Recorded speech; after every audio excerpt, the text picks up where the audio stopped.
when it comes to the U.S. war with Iran?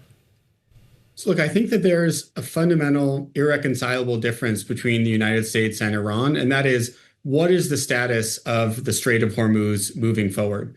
This war, when the United States and Israel started it in February, was clearly aimed at regime change. When it became apparent that that was not going to happen, the United States sort of pared back its intentions to try to get denuclearization. But I think it became apparent that Iran's closure of the Strait of Hormuz was imposing so much pressure on the global economy and on the U.S. economy in particular, that it has really become a conflict over that issue.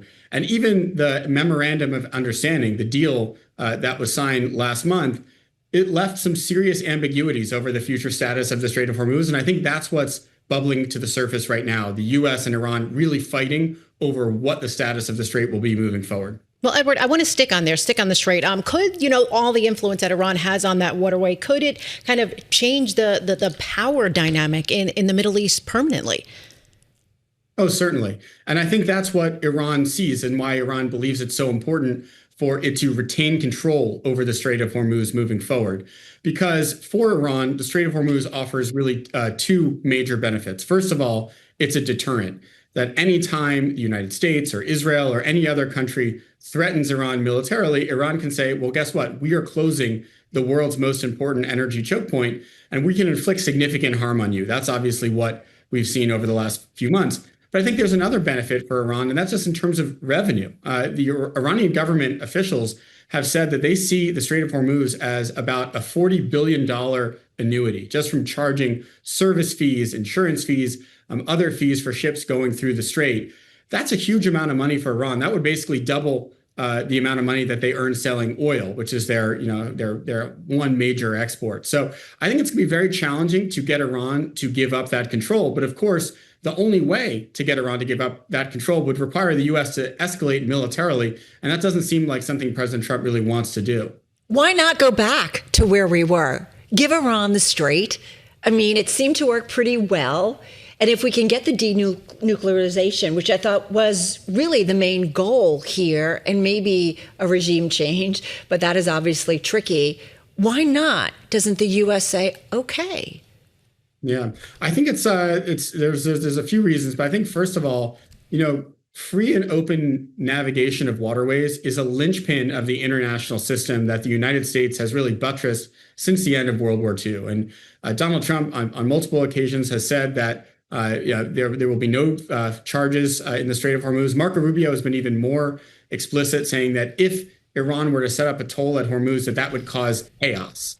But the thing that's unusual, though, Carol, is if you see those really strong statements made by President Trump and Secretary of State Rubio, they really cut across the grain of what the U.S. agreed to in the MOU. Because the MOU very clearly, it says that Iran won't charge tolls, but only for 60 days. So it leaves the future of the strait beyond 60 days not defined. And then also the MOU said that Iran will determine the future status of the strait alongside Oman. Gave Iran this role.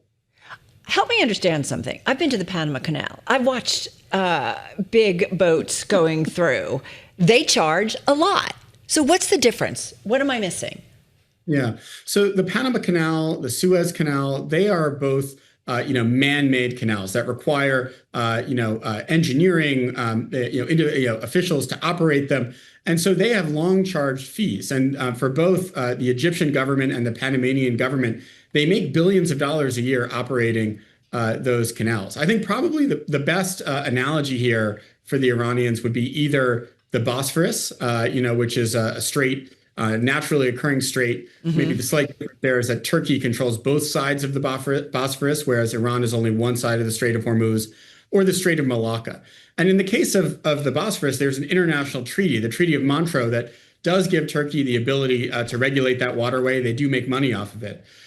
So according to international law, the Strait of Hormuz is a naturally occurring strait. Iran should not be charging tolls there. But if they are providing value-added services, environmental cleanup, et cetera, they do have some claim to potentially charge fees. I think the challenge is what Iran is doing right now is not that at all, right? What they're saying is that if you try to sail through Omani waters, we are going to strike you with a drone or a missile. I mean, that is effectively a gangster style move that is really challenging for the United States to tolerate. Hey, Edward, 20 seconds. So conflict, denuclearization, war, like what's the word real quickly? How do we call this at this point? I think this is a war. I mean, it's a low simmering war that doesn't have a clean ending and may not. I think it may be the type of thing where you have fighting that bubbles up and down over several years, where countries like Saudi Arabia, Qatar, and UAE cut their own side deals with Iran.